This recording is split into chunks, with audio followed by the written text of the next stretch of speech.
Welcome to Taking Stock. Reach the microphone there closer so you can hear me, John, because I'm not loud. I'm quite a quiet person, of course. I've moved mine Thursday. away.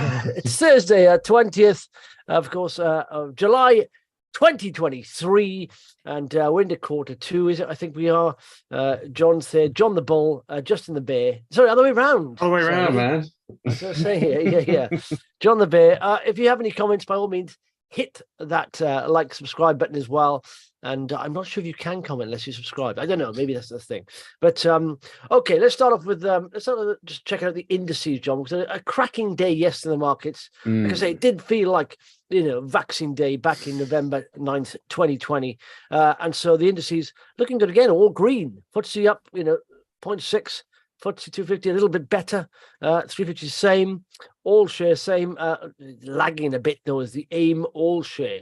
And unlike yesterday, if you look at the top risers here, we've got Anglo American, one of the miners is there, they were the fallers yesterday, but the house builders were the winners pretty much. But the house builders are still winning today. Yeah, Persimmon at 4.7, Barrett and Taylor Wimpey and Rios. There's a mixer of miners and house builders there. What are the fallers today then? Oh, hang on, what's happened? Something happened regulatory, Flutter Entertainment, Gambling, yeah, it must be regulatory. Yeah, okay. I haven't looked, I must admit. No, marvelous stuff. Okay, let's look at some business news, John, today, because I don't want to start with, because there's, of course, inflation is coming down and all that stuff. Well, it's rising less fast, let's say. But the first story is average mortgage rates have fallen for the first time in 9 months. Both 2 and 5 year rates have dropped, according to data there. So the average rate on a 2-year fixed deal is now 6.79%. Would you take out a mortgage at that rate, John? Would you think you're getting a bargain at that rate? I mean, if you've got to buy a house, you've got to buy a house. You haven't got a choice, have you? If you've got to refinance, you've got to refinance. I mean, it doesn't feel like a bargain, but only because of where we've been for so long with low interest rates. But if you think about it in the historical context, it's kind of, we've had worse rates in the past. It's just we have been through this period of cheap money, and it's going to be painful to wean ourselves off that. Yeah. If we think we're going to return to those ZIRP, zero interest rate policy conditions, then you wouldn't want to take it out. But if we think this is the new norm, higher rates, then we're not. Just get used to it. Yeah. Sounds harsh, but yeah, exactly. But the thing is, why I said yesterday, why I said there's two different things: the economy and the market. Because currently, if the economy gets a little bit worse, that's better for the market, because we're less likely to see the bank hiking. And so that's what it's like at the moment. By the way, we were talking yesterday about stocks and the bear market hasn't ended, and Phil chipped in there on the comments and said, "Unsure why predicting the end of the bear market helps." Why? Because most stocks, I don't know if you've been paying attention to the stock market, Phil, over the last 18 months. It's not been good, apart from some of the big FTSE companies, all into international companies. They've been okay. But the rest of the indices, from 250 down, have taken a hammering. So, it's when sentiment is risk averse, people start selling. That's why. Who knows? Can't we just discuss quality companies beaten down by the market? I see a lot of speculative plays. And then he obviously commented here, Phil, halfway through, because he came back with a second email then saying, "Oh, good chat on house builders, by the way," and all that stuff. Thanks very much, H and Acuity Lansdowne. Thanks very much for that. So, what I would say, if you're going to comment generally on the entire live thing, do it at the end. Get involved in the middle. Okay. But no, as you know, I'm sort of on Phil's side here. I think that you could say it's a bear market, don't invest, or it's a bull market and things are expensive. But you've got to find a way to allocate your money throughout these cycles. Whether you're in a bear market, bull market, economic rain or economic shine. And that's why I kind of think, cut out that noise. I was looking at a Fundsmith earlier today, the very, very large, in fact, probably the largest investment fund in the UK, very, very popular. And their motto is buy good companies, don't overpay, do nothing.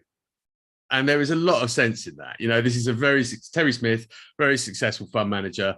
He doesn't stop investing because it's a bear market. He doesn't stop investing because it's a bull market. You take a disciplined approach, buys good companies, doesn't pay too much for them, and does nothing. And I think there's a lot of merit in that. Yeah, but you're talking about. I mean, you can always compare it to fund managers. If you're talking about different size amounts of money, a private investor doesn't have the kind of money he has. He can't hold sort of like 100 stocks or whatever. It doesn't make any sense to private investors to do that. I think Terry Smith takes a fairly concentrated approach. You know, he's not. How many stocks do you have? Oh, I'd say sort of 30, 40, something like that. It's not huge. You know, and often, you know, the best managers are the ones that take that conviction approach. Otherwise, they just become benchmark huggers. You know, but even 30, 40 is point. I say even 30, 40 is pointless for private investors. There's no way you can concentrate on 30, 40 stocks. As a private investor, if you've got a job and you've got to work 9 to 5, whatever you do, there's no way you can keep on track on 30, 40 stocks. There's no way you can find 30, 40 great companies and keep a track on them. And I guarantee they're not all 30, 40 great companies. But the philosophy, you know, behind that, it still stands. I mean, there is a lot of evidence to suggest that, you know, you get diminishing returns the more stocks that you own. You know, you might as well buy a tracker. And that's actually what, you know, Warren Buffett has often said that most individual private investors should do. And the evidence suggests that, diminishing returns, the more stocks you own, it's sort of a number I've heard banded around is sort of between sort of 15 and 20 should be an ideal portfolio size. Maybe even that's too much.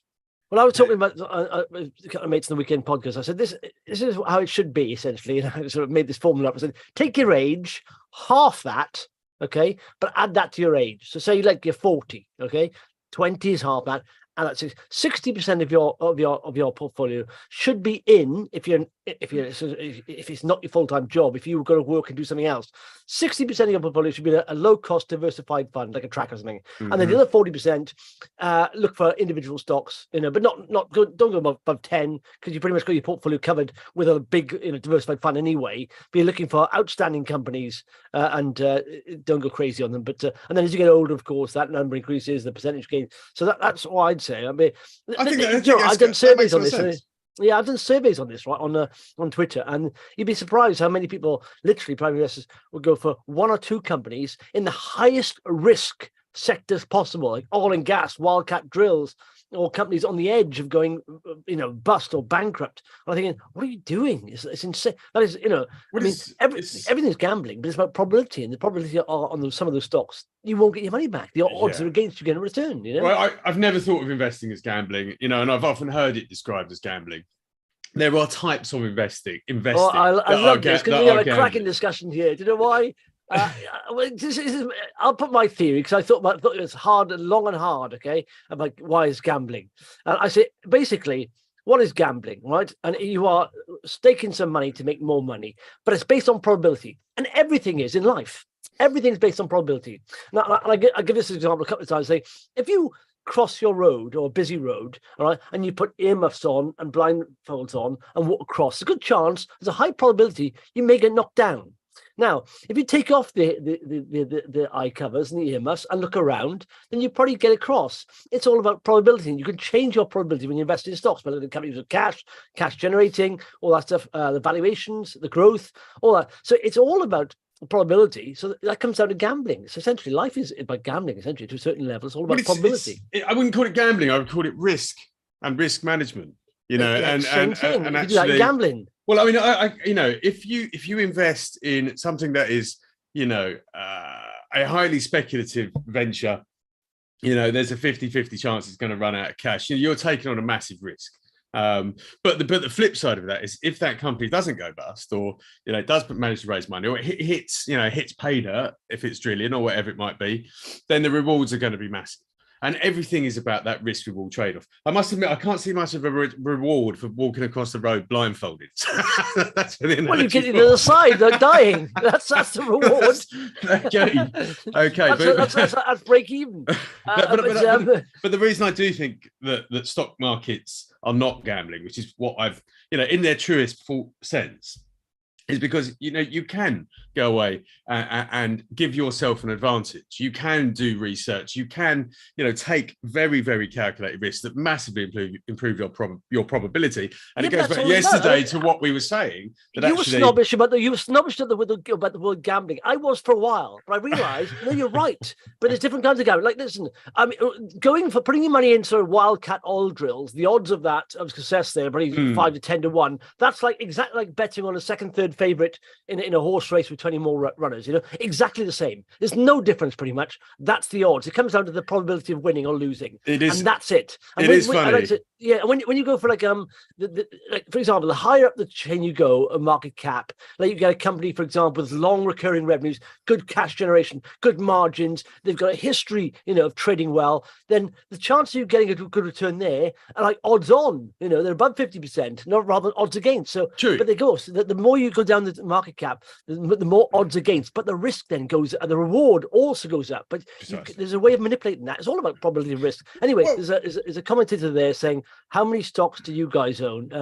Who is that? Casino Kid 21. I wonder if Casino Kid gambles. But well, how many stocks do I own? I think it's about 7 or 8 actually. And one of those is a fairly mundane investment trust that tracks FTSE 100, but it's actually done very well. And then the vast majority, I've got a lot in cash still in my sort of fun account, trading account, and I've got a lot that's managed through pensions.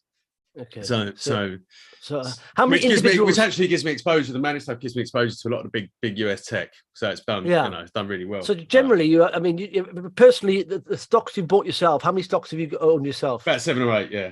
7 or 8. But then you've got funds that own hundreds. Is it the funds own hundreds? No, funds will hold a hell of a yacht. Yeah. So similar to me, my biggest holding now, and I just started getting into this really, is FTSE 350, basically high yield dividend fund. So the highest yielding companies in the FTSE 350, and that's my biggest holding. Apart from that, I own 11 stocks, and I think even and I look at it every day, pretty much stocks and shares, and I find it hard to keep a track sometimes on news coming out, and I think I could have even a lot better research if I held even less stocks. And that's the thing, is that Warren Buffett also says that, doesn't he? He said there is diversification. He said there aren't 100 excellent outperforming companies out there. You've got to find the ones that are the best. But he's got the advantage of spending all his time doing it. So if you haven't got a job, anyway, that's true. I just wanted to add one thing there, and on the subject of gambling and investing, and this is really funny. So a very good friend of mine who I've worked with in the past is now a very good analyst. He buys 2 magazines.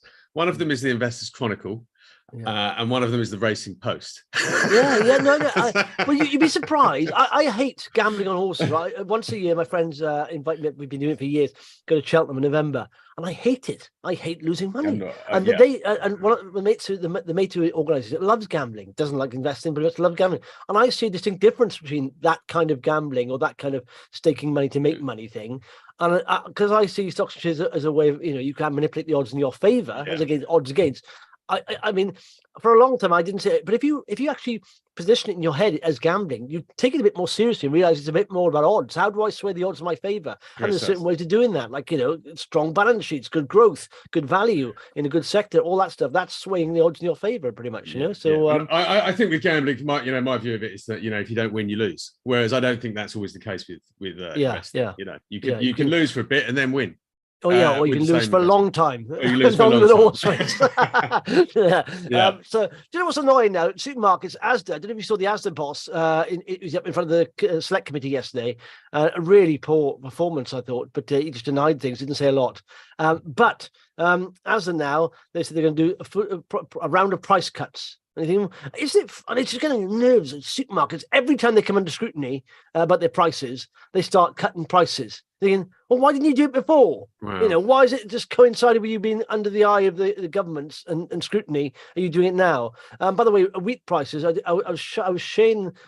People thought, why am I sharing that wheat price? But that's the price of wheat. And you say, oddly, technical analysis, I don't look at forecasting prices or any kind of measures of that. All I look at is moving averages and price action volume sometimes.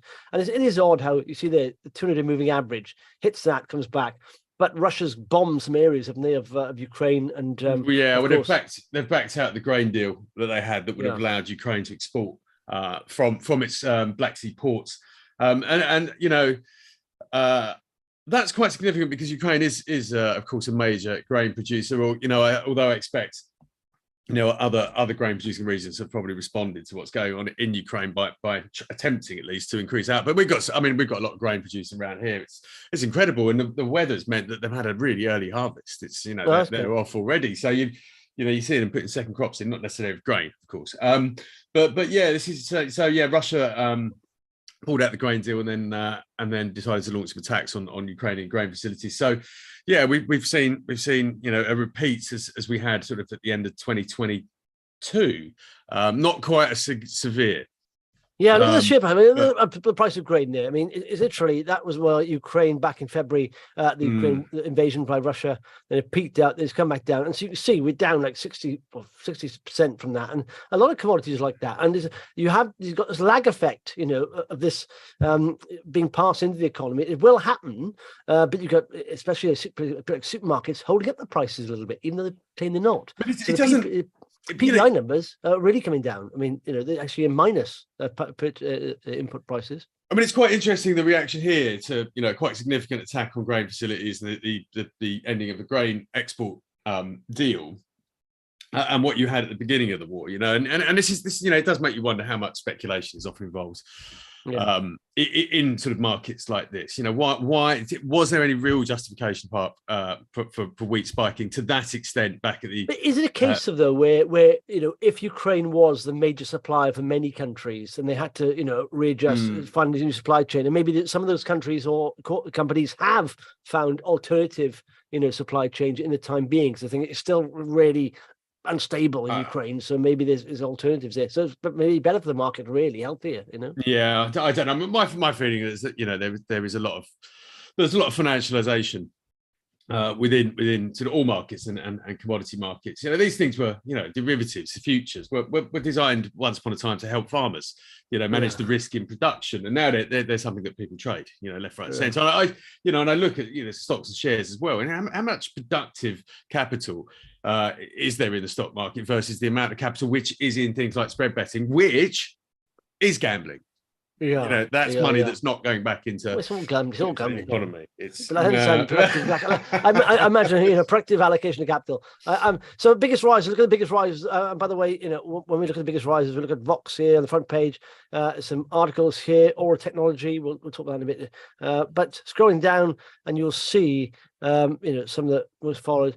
And GSTechnologies there, 79.59% on this news that essentially they acquired this company that has a sort of banking license that will allow them to do B2B focused neobank. And there we are. But they're going to get, I've interviewed Tone Go. I think his name is Tone Look. That's a rapper, of course. That's a rapper. Yeah. And so fintech, basically, they're into acquisition layer the group to signify, expand its innovative offerings. We seek to provide a comprehensive financial service hub to all our B2B customers. They pivoted a bit there, GST. They were like doing cabling and all that stuff into smart buildings, I'm sure, for a while. Now they've gone into a bit of blockchain stuff. So it sort of does go back to what you were talking about yesterday about these companies that are sort of trying to find a place in the market and doing this, that, and the other to get there. This does look interesting, and it's only what's the market cap? 16 million. So it's not a tiddler. But it's doing 4 million of revenues a year. No forecast in the market as far as I can see. Yeah, raised a bit of money recently. It's also got some sort of crypto stuff going on. It's I don't know. It's one to keep an eye on. It's maybe after all these sort of pivots, it's actually found a path that makes sense. Let's hope, because if you look at the chart there, even though it's up like currently 80%, is still long term. It's had some spikes there. Look at that. What a chart. 0.3. That's a 10 bagger in a couple of sessions.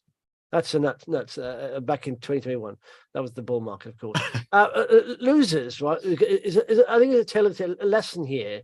Both of these essentially, AMTE Power, they've been warning about funding for a while. And if you look what they said there, they're in discussions, but the company's financial situation becomes ever more critical. Should the company be unable to secure additional funding, the prospects for recovery of value, if any, would be remote. So essentially, they're on the edge of going bust. Now, there will be people playing this, that's a gamble, playing this to say, right, if they do get funding, it'll go crazy because there's a silly market cap of like a million. But in my mind, I try to invest in businesses that are improving. It's a small thing. Even if you invest in businesses that are improving, you can have some setbacks, but that there, is for the yes, it's brave and it's foolish. He's a very good example of, this is a company that's working on battery technology. I mean, there's lots of companies out there working on battery technology because batteries are, where we're heading in terms of motive power, if nothing else. And as we talked about yesterday, sort of grid stability and ultimately something a little bit more than that. And, this company is working on, lithium ion stuff, but just because a company is in a particular sector which is hot does not mean that company is going to do well. Especially when there are lots of competing technologies. So it is a sort of cautionary tale, and I hope it raises money. I don't want to see people wiped out. It's losing a lot of money. It just seems the bigger it gets, the more it loses, and there's something really, I don't like companies like that where as they scale they get less and less profitable. It should be the other way around. So I hope it is able to raise money, but as I say, it's a cautionary tale that even in hot sectors there will be winners and losers. There's someone on the comments saying, sitting here with a portfolio of 4 stocks, and slaps hand at face. No, it's up to you. It's concentration. It's just basically concentration risk. So let's say you've got, it's a quarter of your money in 4 stocks and one of them goes pop, you've suddenly got 25% less money. It's that simple. Whereas if you've got, 10 stocks and you've got, 10% of your portfolio in each, you've still got 90% of your money if one goes pop. So it's a simple risk management. Risk and reward. And it's the same. If one of those goes up, you get a lot less, obviously, with 10% holding, but you get a lot less hurt. So risk and reward. Exactly. Okay. So another one here is worth looking at as well, John, is one of the losers, I think, because these are lessons here. And I did write this down. Lansdowne Oil and Gas. Now, they've had a couple of issues because they were refused. I think they're part of this license deal in Barry Row, and they were refused a license, I think, in some lease undertaken, the refusal of an award of a lease undertaken at Barry Oil and Gas. So they've raised some money, and what I laugh at is that these are pre-written, but they do say Lansdowne Oil and Gas is pleased to announce it has placed some shares at 0.1 pence. How pleased are the shareholders? Because we're down 33%, right? And basically, do you know how much they've raised?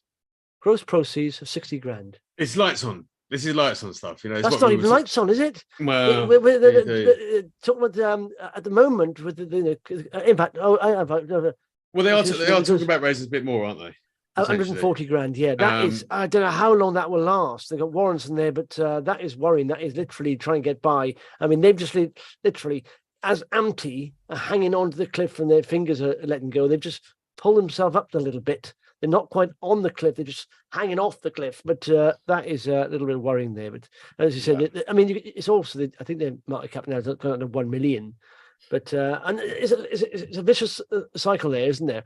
Once you start raising and you go down, the share price goes down. You can raise less and less, and in the end, you could go pop. Like I say, AMTE, it looks like it's it's basically in ICU, isn't it? AMTE power there, and the doctor's going to try and resuscitate it, but they may be too busy with other patients. Well, I hope for the sake of its shareholders that something comes of it. There may be some good technology in there. That technology may find its way into someone else's development streams at some point too. It's horrible. I mean, I've taken many hits over the years in companies that needed fundraising, and one thing I learned, you learn. Well, like investors, you learn it hits you in the pocket. You want to make money.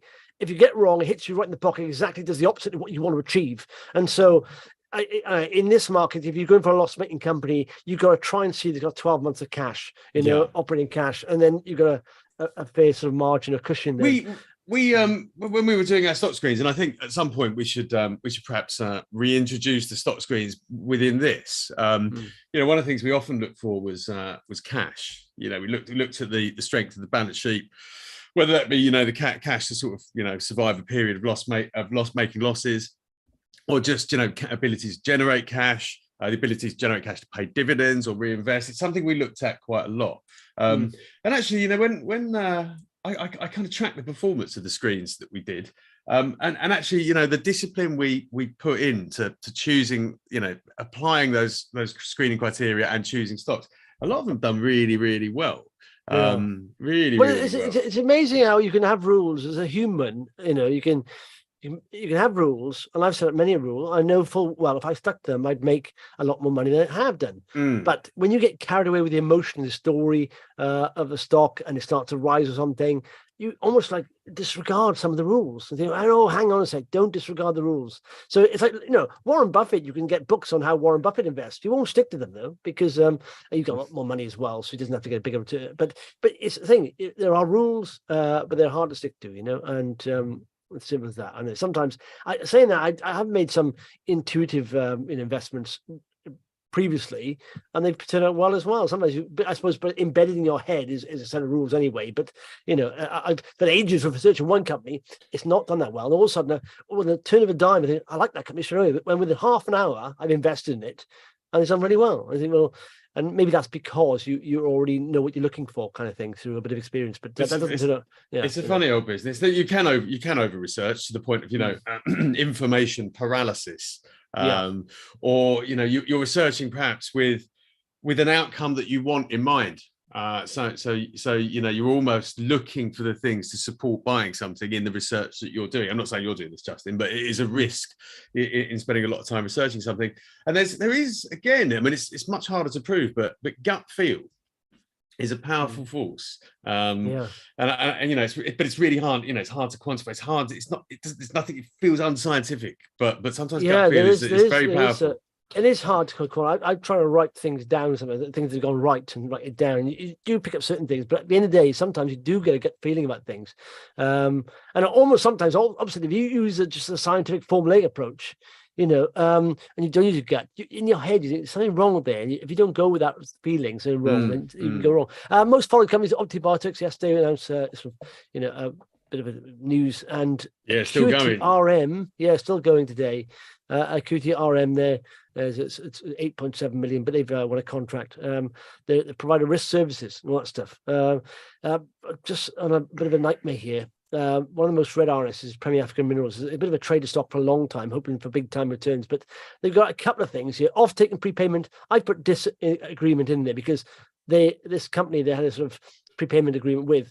They've fallen out of bed with, and now they say they owe them 34.7 million within 90 days. The Zulu plant modification, there's a force majeure there. There's funding updates. So it's three things. Well, in fact, it stems from funding. As always, if you're a loss-making company, funding and cash is essential. And if you can't get that, everything else grinds to a halt, pretty much, doesn't it? But there we are. And have you looked at some of the things worth looking at? Maybe is Shield, bit of an RS there. Have you seen that? We've written this up on the site.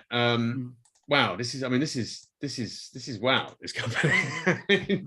What they've done here. This is it's a drug called Acuity, which is essentially for treating iron deficiency. Shares up about 13% today. Let's have a look at the chart. Get the chart, Justin. This is a horrible looking chart, but this company. Yeah, that's because they went through again. They had a funding issue a long time back, and look at that. So I remember the original sort of founder CEO. I was chatting to him. It's gone through iteration, but now the market's in America, so they've gone with this American CEO. But it's heavily loss making, but it's got something here. And actually, if you look at the announcement today, they are seeing massive prescribing of this treatment through an ever expanding network of prescribers in the US. Yeah, do you know that chart starting out? I like that when you can put a line, it's falling down here, 200 moving averages, but when you can put a line under a chart, pretty much, like that. Look, alerts on a Vector there. That's down below 99 pence. That's a popular stock. But when you can put a line under a chart there, you can see that's pretty much is bouncing off that. And then there's a range here above this. They've a couple of times they're trying to break. In fact, today even 8.4, 8.5 to be safe. If you put an alert there, if it breaks that, then it's going to new ground maybe. But yeah. But it's got a fair amount of cash in the bank. So we've been speaking a lot about finance and cash burn risk, and they seem to be doing all right on the cash front. They've got a runway there that's going to get them hopefully to profitability. And as I say, this, what did we see? 10 times performance in subscriptions last year, and that's still going. There's momentum behind this drug. Very strange ad campaign they've got. Have a look at their website. It's ironic. I'm not quite. Iron. Oh, I know it's to do with iron, but I'm not. I mean, it seems to be working. So who am I to criticize it? But it's very strange. Yeah. I'm going to be a bit biased now. Two stocks I own. News out recently. In fact, and today, Alpha Wave Semi Group. They do silicon, the connectivity. One of their customers is a hyperscaler in America. This means Amazon or Google or one of those guys. But because AI, of course, I've got something coming on there. Because AI is obviously dominating at the moment, but AI uses a lot of data, and to get that data, via sort of data centers, you have to have huge amounts of faster connectivity. The chips have to be faster. Now, this company Alpha Wave, in fact, let me just big company this as well. Yes, but I've been watching them for a while. Their growth is phenomenal. A lot of it's through acquisition. In fact, a lot of it's about 6% acquisition, and the rest is organic. But their results have they've doubled their revenue every year for 5 years, and they are, I believe, could be one of the next big semiconductor companies, and because they've got their board and everyone is. In fact, one of the guys. They said there are two companies at the moment they're competing with. One is Marvel, and one is, I can't think of the other one. But the guy who founded Marvel and has left now, but he's bought a big stake in Alpha Wave Semi. But if you can see there, so new bookings up 196% to 84 million from 24 million. They are literally going to be doing about 340 million in revenue with an EBITDA about 25% of that. And they're going to be growing, and they seem to be getting more and more orders through, because they are very close to Taiwan semiconductor company and Samsung, which are the semiconductor foundries, and they've got a lot of IP, Alpha Wave, and a lot of companies use it. It's a very complex industry. I've been looking into it. It's amazing how many companies need IP to design from, but they're into chipset. But it's a very interesting company, and I love the chart on it because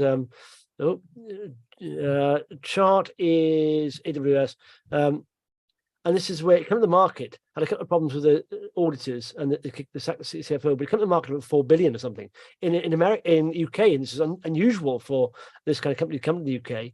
But that fell off a cliff. This is obviously doing the bull market, and it fell off a cliff. And right now here you can see a definite sort of support of 120, and then it broke down, and so that now becomes resistance, and then it broke up, and today we've had 52-week highs pretty much. But I bought in around here, but semiconductors is absolutely fascinating. It always has been. It is what powers the world. We know that. Without semis, we haven't got very much at all. The UK has always had a really good track record in this industry. Obviously we have ARM. It's still they are here. ARM, for example, they got IP. I mean, ARM never actually manufactured anything. And originally, neither Alpha 7, they got into a bit. Well, in fact, they don't now. So they do IP, and they use their IP. Many companies around the world, more companies who need microchips tailor-made for them, will use their IP. There's a lot of companies using their IP around the world. But this model makes sense. So ARM is they call it fabless. In fact, ARM they just sell the IP. Then you've got other companies that don't have a foundry, but essentially have the chips manufactured. So they're fabless. ARM is chipless. I used to cover this stuff all the time. But it's also a very difficult industry because it is very fast moving in terms of technology. We've had lots of semiconductor companies come through the London market over the years. I mean, we've had I can't remember their names now, but they're in all sorts of niches. And And yeah, I think most of them have disappeared, but we do have a very strong track record of semiconductor design in this country. What we've never been able to do is essentially build a massive chip plant. It's never been economical to do it. Yeah. Well, do you know what they reckon, and they're confident in this? They're going to be doing about sort of $500 billion of revenue, 2024, and they sort of $500 million, and they're confident they'll do over $1 billion by 2027 by the orders coming in, and their margins are going to get bigger and better. They think because of costs have been sunk already, and they've acquired stuff. But it's worth looking at that company because a lot of people are saying they are the next ARM, and selling a lot into China. So 10%, they're reducing their exposure to China as well. Yeah, but the numbers I'm looking at saying 50%, 57%. No, if you look at the last trade update, they're saying today's 10% because they realised that the political situation wasn't getting well, and they obviously want to align. In fact, a good stat here: 2/3 of their customers are now in America, and what do they say? Pretty much, was it 20%? No. Half. Let me scroll down. They have more than half of the top 20 semiconductor device companies as customers, and 2/3 are now in America. One of them is hyperscale. That's a very important. That's a very important thing to be doing at the moment because, as you rightly say, there's a lot of politics behind this industry. Yeah. And China is again, it's another part of that risk, which has probably been why the shares have been weak, amongst other things. Mm-hmm. One other thing, I keep banging on my Destiny Pharma, I know, but it's gone through a torrid time with they did a deal on their first asset, then they did a fundraise. Shareholders were impressed with that because discounted. I didn't get in until after that, but then the CEO stepped down. I think it may be because of that. But interim CEO came in, Dr. Deborah Barker, very experienced, and she's interim. And they announced yesterday a new CEO. And this guy is quite impressive. He's Chris Tovey. He's literally, let me share the screen with you now.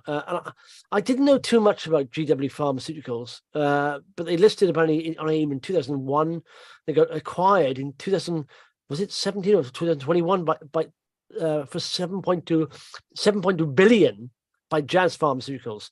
And this Chris was the COO of GW Pharmaceuticals, and so he's so well connected. He worked at Jazz as well, and he's worked at GSK. So he's got an excellent track record. In fact, I did swap comments with the outgoing chairman, who said this is a very good catch for Destiny Pharma. I don't know why the chairman's going out.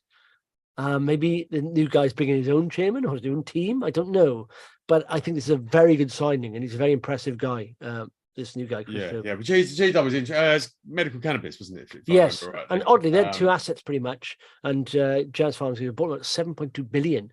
But I'm not saying it's really that same kind of. But as while I like Destiny, they've got excellent markets in infection prevention. Phase 3 assets, and one is a deal on one. They're looking for a deal on the second one before the end of this year, and that could be quite a lot bigger. But yeah, so a bit of news there, and that's about it really. Checking out any RSs you looked at today, John, worth looking at. Well, I'll tell you something that is interesting. It's a little float on Aquis Aura Technology, which we had a little look at. It's carbon trading. It's a carbon trading platform that's accessible to retail investors, and obviously, carbon trading over the years it's an important component of managing carbon emissions during the transition. So it's interesting. I need to have a little bit more time to look at it, but I think carbon trading is going to be an important component of the transition, and bringing it to retail is an important part of that. So this could be interesting. I'm going to have a little bit more of a look at that. What's it called? Aura Technology. Aura. Okay, it's an article on the front page of Vox if you want to check it out. So. In fact, it's yes, and that's it was listed today. Listed today. I had a look at their website as well. Which I'm lost now, which is called auracarbon.com. Okay. I've been having a read to try and really get to the bottom of exactly how this works. Excellent that, and thank you for watching. If you have been watching live, of course, you can catch it up if you didn't watch all of it on the website later. But hit that subscribe button and notification bell on YouTube, and then you'll get exactly the time we go live. Thanks so much. Speak tomorrow, John. See you later, Justin.